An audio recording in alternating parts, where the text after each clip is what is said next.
Hello my dear students, welcome to commerce ಕಲಿಯೋಣ. ವಿದ್ಯಾರ್ಥಿಗಳೇ, ನಿಮಗೆ 80 ಔಟ್ ಆಫ್ 80 ಸ್ಕೋರ್ ಮಾಡಬೇಕು ಅಂದರೆ 2 ಮಾರ್ಕ್ಸ್ ಕ್ವಶನ್ಸ್ ಮಿಸ್ ಮಾಡಬಾರ್ದು. Students, listen carefully. ಅಕೌಂಟೆನ್ಸಿ ಪೇಪರಲ್ಲಿ ಮ್ಯಾಕ್ಸಿಮಮ್ ಸ್ಟೂಡೆಂಟ್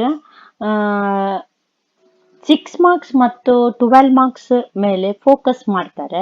ಬಟ್ ಟಾಪರ್ಸ್ ಏನ್ ಮಾಡ್ತಾರೆ ಗೊತ್ತಾ? They score every small 2 marks question perfectly. So ನಾನು ಇವತ್ತಿನ ವಿಡಿಯೋದಲ್ಲಿ sure short 2 marks questions, highly expected and repeated questions ಅನ್ನು ನಿಮ್ಗೋಸ್ಕರ ಇವತ್ತು ಮಾಡ್ತಾ ಇದ್ದೇನೆ.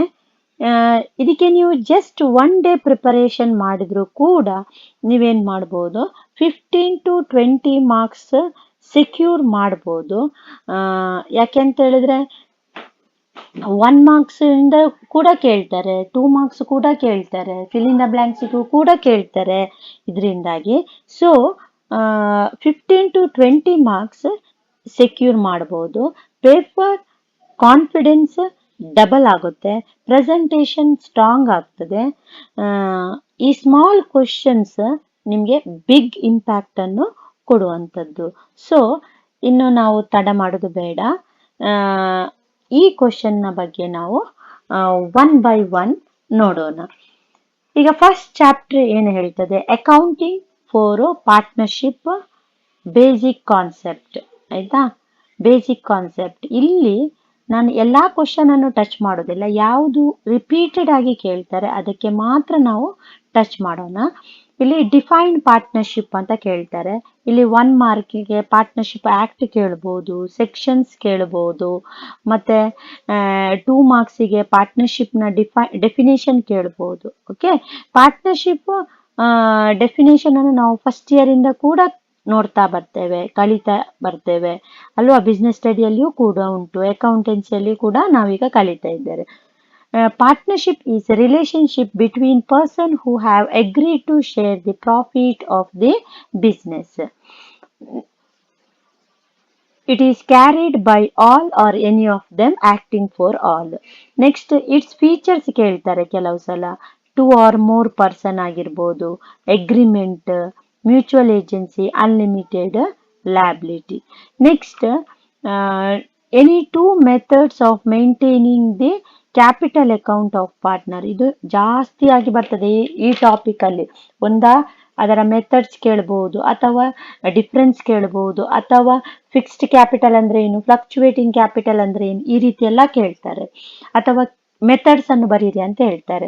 ಯಾವುದೆಲ್ಲ ಇಲ್ಲಿ ಮೆಥಡ್? ಫಿಕ್ಸ್ಡ್ ಕ್ಯಾಪಿಟಲ್ ಮೆಥಡ್ ಮತ್ತು fluctuating capital method. Next, any 2 methods of calculating interest on drawings. ಇದರಲ್ಲಿ ಕೂಡ ಕ್ವಶನ್ ಜಾಸ್ತಿ ಬರ್ತದೆ.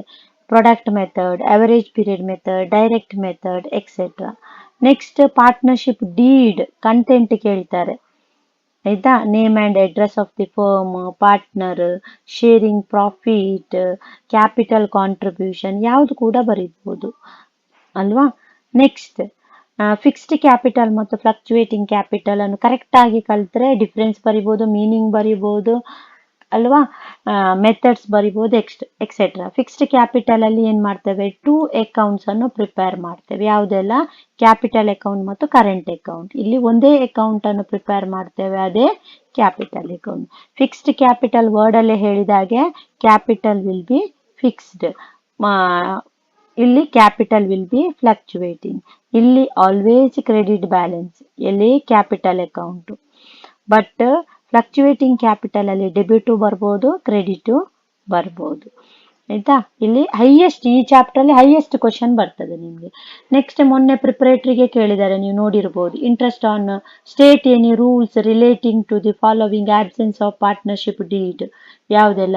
Interest on drawings not to be allowed, interest on advance 6%, ಮತ್ತೆ sharing profit and losses equally, interest on partners capital not to be allowed. ಸರಿಯಾಗಿ ನೆನ್ಪಿಟ್ಕೊಳ್ಬೇಕಂತದ್ದು, ಒಂದು interest on advance 6% ಕೊಟ್ಟಿರ್ತಾರೆ, profit sharing ಕೊಟ್ಟಿಲ್ಲ ಅಂತಿದ್ರೆ ಈಕ್ವಲ್ ಆಗಿ ಶೇರ್ ಮಾಡಬೇಕು, ಬೇರೆಲ್ಲವೂ ಕೂಡ not to be allowed. Next state any two final accounts ಅಂತ ಕೇಳ್ತಾರೆ, profit and loss account and balance sheet. Next ಇಲ್ಲಿ ಇಷ್ಟೇ ಜಾಸ್ತಿಯಾಗಿ ಕೇಳುವಂಥದ್ದು. Next retirement of a partner, first question ಕೇಳಿದ್ದಾರೆ ನೋಡಿ, ಅದು most repeated question. Mention any two circumstances for retirement of a partner. ಏನೆಲ್ಲ? ಓಲ್ಡ್ ಏಜ್ ಆಗಿ ರಿಟೈರ್ಮೆಂಟ್ ತಗೊಳ್ಬಹುದು, ಇಲ್ ಹೆಲ್ತ್ ಆಗಿ ರಿಟೈರ್ಮೆಂಟ್ ತಗೊಳ್ಬಹುದು, ಅಥವಾ ಎಲ್ಲಾ ಪಾರ್ಟ್ನರ್ಗಳು ಡಿಸೈಡ್ ಮಾಡಿಕೊಂಡು ಏನ್ ಮಾಡ್ಬೋದು, ರಿಟೈರ್ಮೆಂಟ್ ತಗೊಳ್ಬಹುದು. ಕರೆಕ್ಟಾ? ನೆಕ್ಸ್ಟ್ ಜರ್ನಲ್ ಎಂಟ್ರಿ ಒಂದು ಕೇಳ್ತಾರೆ ನೋಡಿಲಿ. Give the journal entry when retiring partners whole amount is treated as a loan. ಏನ್ ಎಂಟ್ರಿ ಮಾಡ್ತೇವೆ? Retiring partners capital account debtor to retiring partners loan account. ಈ ಕ್ವಶನ್ ಅನ್ನು ತುಂಬಾ ಸಲ ಕೇಳಿದ್ದಾರೆ. ಹಾಗೆ ಇಮಿಡಿಯೇಟ್ ಆಗಿ journal entry to close the retiring partners capital account, ಅಂದ್ರೆ ರಿಟೈರ್ ಪಾರ್ಟ್ನರ್ ನ ಅಕೌಂಟ್ ಅನ್ನು ಹೇಗೆ ಕ್ಲೋಸ್ ಮಾಡ್ತೇವೆ? ಇಮಿಡಿಯೇಟ್ ಆಗಿ, on the through of cash or on the through of bank. So retiring partners capital account debtor to cash or bank account. ಇಲ್ಲಿ narration is compulsory, 1 mark for entry and another 1 mark for narration. Next sacrifice ratio ಮತ್ತು gain ರೇಷಿಯೋದ್ದು formula ಕೇಳ್ತಾರೆ. Sacrifice ರೇಷಿಯೋಗೆ ಏನ್ formula? ಸನ್ ಅಂತ ಹೇಳಿದ್ದೇನೆ, old ratio minus new ratio. Gain ರೇಷಿಯೋಗೆ ಏನ್ formula? New ratio minus old ratio. ಈ ರೀತಿಯಾಗಿ ಬರಿಬೇಕು, ಉಲ್ಟಾ ಇದು. Next journal entry when the retiring partner partly paid the cash and remaining partner. ಇದು ಭಾರಿ ರೇರ್ ಆಗಿ ಬರುವಂತದ್ದು, ಕೇಳುವ ಚಾನ್ಸಸ್ ಇದೆ, ಆಯ್ತಾ? ನೆಕ್ಸ್ಟ್ ಡಿಸೀಸ್ ಪಾರ್ಟ್ನರ್ ಅಲ್ಲಿ ಕೇಳ್ತಾರೆ, ಡೆತ್ ಆಫ್ ಎ ಪಾರ್ಟ್ನರ್ ಅಲ್ಲಿ journal entry to close the deceased partners capital. ಹೇಗೆ ಕ್ಲೋಸ್ ಮಾಡ್ತೇವೆ ನಾವು ಜರ್ನಲ್ ಎಂಟ್ರಿಯನ್ನು? ಡಿಸೀಸ್ ಪಾರ್ಟ್ನರ್ನ ಕ್ಯಾಪಿಟಲ್ ಅಕೌಂಟ್ ಅನ್ನು ಹೇಗೆ ಕ್ಲೋಸ್ ಮಾಡ್ತಾರೆ? ಅವನ ಎಕ್ಸಿಕ್ಯೂಟರ್ಗೆ ಹಾಕಬಹುದು, ಅಥವಾ ಎಕ್ಸಿಕ್ಯೂಟರ್ ಅಕೌಂಟ್ ಅನ್ನು ಹೇಗೆ ಕ್ಲೋಸ್ ಮಾಡ್ತೇವೆ? On the through of bank. ಈ ಎರಡರಲ್ಲಿ ಒಂದು ಕ್ವಶನ್ ಬರ್ತದೆ, ಗೊತ್ತಾಯ್ತಾ? Next accounting for share capital, 2 methods of issue of shares at par, at premium and discount. ಈ ಕ್ವಶನ್ ಬರ್ತದೆ. Next 2 categories of share capital, authorized capital, issued, subscribed, called up, paid up, ಇದೆಲ್ಲ ಕೇಳ್ತಾರೆ. Next ಫೋರ್ಫೀಚರ್ amount ಅನ್ನು ಎಲ್ಲಿಗೆ transfer ಮಾಡ್ತೇವೆ? It is capital reserve. ಈ question ಕೇಳ್ತಾರೆ. What is forfeitures? Cancellation of membership of shareholder who fail to pay allotment money or call money or both. ಇದನ್ನು ಕೇಳುವ chances ಜಾಸ್ತಿ ಇದೆ, ಇದು ಜಾಸ್ತಿ ಕೇಳ್ತಾರೆ. Next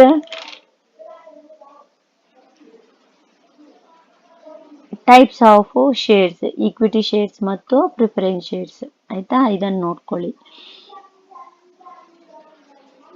next financial statement of a company. ಇಲ್ಲಿ ಕರೆಂಟ್ ಅಸೆಟ್ಗೆ ಎಕ್ಸಾಂಪಲ್ ಕೇಳ್ತಾರೆ, ಕರೆಂಟ್ ಲಯಬಿಲಿಟಿಗೆ ಎಕ್ಸಾಂಪಲ್ ಕೇಳ್ತಾರೆ.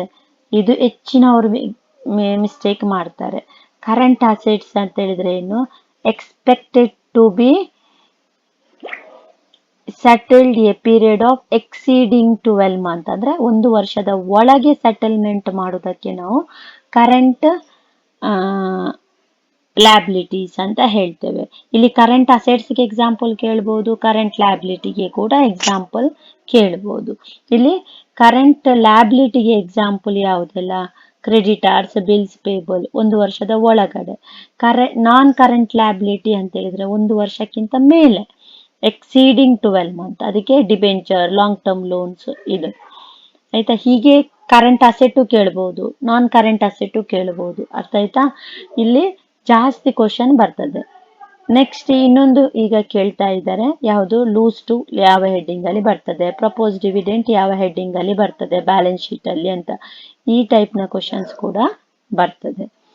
ನೆಕ್ಸ್ಟ್ ಫಿನಾನ್ಷಿಯಲ್ ಸ್ಟೇಟ್ಮೆಂಟ್ ಅಲ್ಲಿ ಮಾಡುವಾಗ, ಅಂದ್ರೆ ಪ್ರಾಫಿಟ್ ಅಂಡ್ ಲಾಸ್ ಸ್ಟೇಟ್ಮೆಂಟ್ ಮಾಡುವಾಗ ನಾವು ಕೆಲವು ಹೆಡ್ಡಿಂಗ್ ಅನ್ನು ಬರೆದಿರ್ತೇವೆ ಅಲ್ವಾ, ಆ ಹೆಡ್ಡಿಂಗ್ಗಳು ಯಾವುದು ಅಂತ ಕೇಳಿದ್ದಾರೆ. State any two major heads of expenses in financial statement: financial cost, cost of material consumed, employee benefit expenses, depreciation and amortisation. ಇದು ಕೇಳುವ ಚಾನ್ಸಸ್ ಇದೆ. ನೆಕ್ಸ್ಟ್ ಕ್ಯಾಶ್ ಫ್ಲೋ ಸ್ಟೇಟ್ಮೆಂಟ್ ಅಲ್ಲಿ ತುಂಬಾ ಕ್ವಶನ್ ಕೇಳ್ತಾರೆ. ಒಂದು, what is cash flow statement ಅಂತ ಕೇಳ್ತೇವೆ. ಅಂದ್ರೆ ಏನು, ಕ್ಯಾಶ್ ಇನ್ಫ್ಲೋ ಅಂಡ್ ಔಟ್ಫ್ಲೋ ಅನ್ನು ಕ್ಯಾಶ್ ಫ್ಲೋ ಸ್ಟೇಟ್ಮೆಂಟ್ ಅಲ್ಲಿ ಮಾಡ್ತೇವೆ. Next any two uses of, ಇದು ಮೋಸ್ಟ್ ರಿಪೀಟೆಡ್, ಇದನ್ನು ಓದ್ಲೇಬೇಕು ನೀವು, ಆಯ್ತಾ. Two uses of cash flow statement ಅಂತ ಕೇಳ್ತಾರೆ. ಅಥವಾ write to objectives of cash flow statement, ಇದು ಕೇಳುವಂಥದ್ದು. Next mention any two activities: operating, investing, financial activities. ಇಲ್ಲಿ ಎಲ್ಲವನ್ನು ನೀವು ಓದಬೇಕು, ಯಾಕೆಂತಂದ್ರೆ ಇದು ಮೋಸ್ಟ್ ಇಂಪಾರ್ಟೆಂಟ್ ಚಾಪ್ಟರ್ ಆಗಿರ್ತದೆ. ಅದು ಕೇಳದಿದ್ರೆ ಪ್ರಾಕ್ಟಿಕಲ್ ಕ್ವಶನ್ ಕೂಡ ಕೇಳ್ತಾರೆ. ರೆವೆನ್ಯೂ ಫ್ರಮ್ ಆಪರೇಷನ್ ಅಂದ್ರೆ ಸೇಲ್, ಅದರಿಂದ ಏನ್ ಮಾಡ್ತೇವೆ, ಓಪನಿಂಗ್ ಟ್ರೇಡ್ ರಿಸೀವೇಬಲ್ ಅಂತಿದ್ರೆ ಅದನ್ನ ಆಡ್ ಮಾಡ್ತೇವೆ, ಪೇಬಲ್ ಅನ್ನು ಏನ್ ಮಾಡ್ತೇವೆ, ಕ್ಲೋಸಿಂಗ್ ಟ್ರೇಡ್ ಪೇಬಲ್ ಅಂತಿದ್ರೆ ಮೈನಸ್ ಮಾಡ್ತೇವೆ ಅಲ್ವಾ, ಉಳಿದ ಅಮೌಂಟ್ ಅನ್ನು ಬರೀತೇವೆ. ಇದು ಕೇಳಿದ್ದಾರೆ, ಇದು ಕೂಡ ಕೇಳಿದ್ದಾರೆ. Purchase, trade payable, beginning and closing, ಇದನ್ನು ಕೂಡ ಕೇಳಿದ್ದಾರೆ, ಆಯ್ತಾ. ವೆರಿ ಇಂಪಾರ್ಟೆಂಟ್ ಚಾಪ್ಟರ್ ಇದು. ಯಾವುದು, ಕ್ಯಾಶ್ ಫ್ಲೋ ಸ್ಟೇಟ್ಮೆಂಟ್. ಸರಿಯಾಗಿ ಓದಬೇಕು, ಎಲ್ಲ ಕ್ವಶನ್ ಓದಿದ್ರು ಒಳ್ಳೆಯದು. ನೆಕ್ಸ್ಟ್ ಎಕ್ಸ್ಪಾನ್ಷನ್ ಕೇಳುವಂಥದ್ದು: N P S R, new profit sharing ratio, D R R, debenture redemption reserve, debenture redemption fund, DRFI, debenture redemption fund investment, ಇದಿಷ್ಟರವರೆಗೆ ಕೇಳಿದಂಥದ್ದು. Profit after tax. Next E P S, earning per share. ಮತ್ತೆ R O I, return on investment. Earning before interest and tax ಅಂದ್ರೆ E B I T. Next D D T, dividend redemption tax, distribution tax, dividend distribution tax. ICAI, Institute of Chartered Accountant of India. TDS, tax deducted at source. AIFI ಅಂದ್ರೆ all India financial institutions. AIFI, all India financial institutions, ಆಯ್ತಾ. ಇದು ಕೇಳುವಂಥದ್ದು. ಇಷ್ಟು very important. ಇದರೊಟ್ಟಿಗೆ ನಾನು next ಕ್ಲಾಸಲ್ಲಿ ನಿಮಗೆ ಇನ್ನೂ ಉಪಯುಕ್ತವಾದಂತಹ ವಿಡಿಯೋಗಳನ್ನು ನಿಮಗೆ ಮಾಡ್ತೇನೆ.